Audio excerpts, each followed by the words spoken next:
Hello, जय हिंद। स्वागत है आपका हमारे YouTube चैनल पे। आज परसेंटेज से एक छोटा सा सवाल बच्चों ने भेजा है व्हाट्सएप पे, और इस सवाल को बनाने के लिए आपको बहुत ज़्यादा कॉन्सेप्ट की ज़रूरत नहीं है। थोड़ा सा आप परसेंटेज के जो कॉन्सेप्ट है उसको समझते हैं तो इस सवाल को आप आसानी से बना पाएंगे। अगर कॉम्पिटेटिव पॉइंट ऑफ व्यू की बात करें तो ये सवाल कंपटीशन के हिसाब से अच्छा है। सवाल ठीक है, ऐसे सवाल अक्सर पूछे भी जाते हैं। तो हम सबसे पहले सवाल को दिखाते हैं कि सवाल क्या कहता है, फिर इसका हम सॉल्यूशन आपको समझाते हैं। सवाल अभी आपके स्क्रीन पे दिख रहा होगा। तो सवाल ये कह रहा है कि एक व्यक्ति अपनी प्रारंभिक शेष राशि का 20% निकाल कर फिर 500 रुपया जमा करता है तथा शेष राशि का 8% फिर निकाल लेता है। यदि उसके खाते में अब 4140 रुपया बचे हों तो उसकी प्रारंभिक शेष राशि क्या थी। 4 ऑप्शन दे रखा है। पहला ऑप्शन है 4020 रुपया, दूसरा है 5000, तीसरा ऑप्शन है 5020 रुपया, चौथा ऑप्शन है 6000। ठीक है, ये एक छोटा सा परसेंटेज का अच्छा सवाल है। तो सवाल क्या कहा है कि एक व्यक्ति है जिसके पास प्रारंभिक शेष राशि, ऐसा लिख दिया। प्रारंभिक शेष राशि का कोई खास मतलब नहीं, बस आप ये समझिए वो प्रारंभिक राशि है जिसमें से वो 20% निकाल लेता है और पुनः उसमें 500 रुपया ऐड कर देता है, और इसके बाद उस राशि में से पुनः 8% निकाल लेता है। इसके बाद उसके पास 4140 रुपया बच जाता है। जो पैसा बच जा रहा है हम यहां पे नोट कर दे रहे हैं। देखिए कितना बच जा रहा है, 4140 रुपया शेष उसके पास रह जाता है। कब रह जाता है? जब वो अपनी प्रारंभिक राशि का, हम आपको थोड़ा समझाने का कोशिश करते हैं। देखिए, जैसे मान लीजिए कि उसके पास कुछ रुपया था पहले से, ठीक है, यही प्रारंभिक शेष राशि है। इस राशि में से 20% निकाल लेता है, ठीक है। तो ऑब्वियस सी बात है कि इसके पास 80% ही बचा होगा। यदि उसके पास प्रारंभिक शेष राशि 100% रहा होगा तो उसमें से यदि 20% को वो निकाल लेगा तो उसके पास 80% और रहा, और उस 80% में से उसने 500 रुपया और मिला दिया उसमें। तो हम यहां क्या कर रहे हैं, 500 रुपया इसमें ऐड कर दे रहे हैं। 500 और इसमें ऐड हो गया, ठीक है। अब इसके बाद उसने क्या किया है, 80% में 500 रुपया और ऐड कर दिया और फिर 8% निकाल दिया, ठीक है। जब यहां से 8% निकालेगा तो 80% में भी 8% निकल जाएगा और 500 में भी 8% निकल जाएगा। तो हम पहले जल्दी से 8% का वैल्यू लिख देते हैं। देखिए यहां से 80 का 8% निकालेंगे तो 80 का 8% कैसे होगा, आप खुद सोचिए। आप इसको इस तरीके से भी लगा सकते हैं। 80 का 8% लगाना है तो एक तरीका तो यह है कि आप डायरेक्ट ऐसे कर लो, अगर नहीं समझते हो तब ऐसे कर लो। 80 गुने 8/100, तो देखिए ये 0 कटेगा, 8 8 64, 6.4 होगा।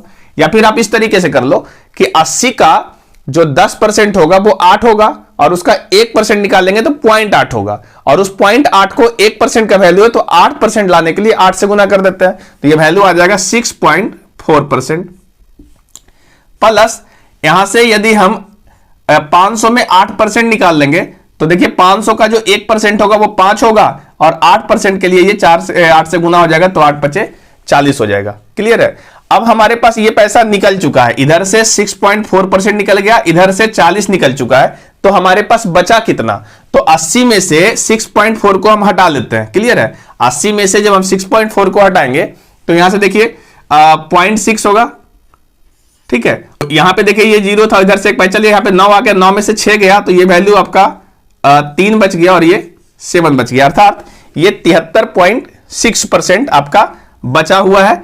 और इधर से 500 में से 40 चला गया तो ये वैल्यू आपका बच गया 460 रुपया, ठीक है। तो इतना रुपया भी ना आपके पास टोटल बचा हुआ है, जबकि सवाल कहा है कि ये जो है 4140 रुपया उसके पास बचा हुआ है, ठीक है। अब हम इसको सॉल्व करेंगे यहां से और हम 100% का वैल्यू निकालेंगे, क्योंकि हमसे पूछा गया है कि उसकी प्रारंभिक शेष राशि कितनी है। तो आप यहां से खुद देखिए कि यदि हम 73.6% का मान निकालें तो ये वैल्यू कितना मिलेगा, तो 4140 में 460 घट जाएगा, ठीक है। और ये वैल्यू आ जाएगा आपको, देखिए 0 में तो 0 गया तो 0 बचा है, यहां में से 14 में से 6 गया तो ये आपका 8 बचेगा, और यहां पे 0 हो गया तो 10 में से 6 आ गया तो 6 बचेगा, और ये 3 आया, अर्थात 3680 बच गया। अब यहां से यदि हम 1% का वैल्यू निकाले ना तो 1% का वैल्यू हो जाएगा 3680, और बटा 736 यानी 73.6। यदि आप इस दशमलव को यहां से कट करेंगे तो एक जीरो ऊपर आ जाएगा। ठीक है, तो हमें 100% का वैल्यू चाहिए, क्योंकि प्रारंभिक शेष राशि चाहिए, तो 100% माना हुआ था। तो हम लोग कह सकते हैं कि 3680 और यहां से 736 और गुने 100। ठीक है, अब यदि हम इसको सॉल्व करें तो आप खुद देखिए यहां से कि ये वाला जो वैल्यू है इसको हम 5 से गुना करते हैं 736 को, तो ये 3680 हो जाता है। देखिए इसको यदि हम 5 से गुना करेंगे तो 3680 हो जाता है, अर्थात ये 50 बार में कट जा रहा है। आप गुना करके देख सकते हैं, 6 पचे 30, 3 बचा, 5 तिया 15 और 3 18, 1 बचेगा, और 8 7 पचे 35 और 1 36, ये कट जाता है पूरा। और इस प्रकार जो आपका आंसर आता है वो आ रहा है 5000। ठीक है, इस प्रकार जो आपका सही आंसर आ रहा है वो 5000 रुपया आ रहा है, अर्थात आपके पास जो प्रारंभिक शेष राशि थी जिसको आपने 100% बोला था, ये 100% का वैल्यू आ गया 5000। उम्मीद है आपको यह सवाल समझ में आ गया होगा। यदि आपको सवाल समझ में नहीं आया तो जो भी प्रॉब्लम है आप कमेंट में जरूर बताइए। यदि आपका भी कोई ऐसा सवाल है जो आपके प्रैक्टिस के दरमियान नहीं बन रहा है तो हमारे दिए हुए व्हाट्सएप नंबर पे आप जरूर भेजिए, जो इसका सही सॉल्यूशन होगा वो आपको हम जरूर प्रोवाइड कराएंगे। ठीक है, और अब यदि आप कोई भी कॉम्पिटिटिव एग्जाम की तैयारी कर रहे हैं तो आपको अपने फ्रेंड सर्कल में हेल्प लेने की जरूरत है। थोड़ा मिल करके आप चीज़ों को डिस्कस करिए। जो सवाल आप लोगों से भी नहीं होता वो आप हमसे ले सकते हैं। यदि आपका सर्कल ठीक नहीं है, आप सर्कल में सॉल्व नहीं कर पा रहे, तो आप हमारे यूट्यूब से मदद लिया जा सकता है, वो ले सकते हैं। बस अपना सवाल हमारे व्हाट्सएप पे आप जरूर भेज दीजिए। यदि आप चैनल पे नए आए हैं तो चैनल को सब्सक्राइब कर लीजिए, अपने फ्रेंड सर्कल में चैनल को शेयर करिए ताकि और बच्चों का सवाल मेरे पास आ सके। तो आज के लिए इतना ही, हम मिलेंगे नेक्स्ट वीडियो में, तब तक के लिए जय हिंद।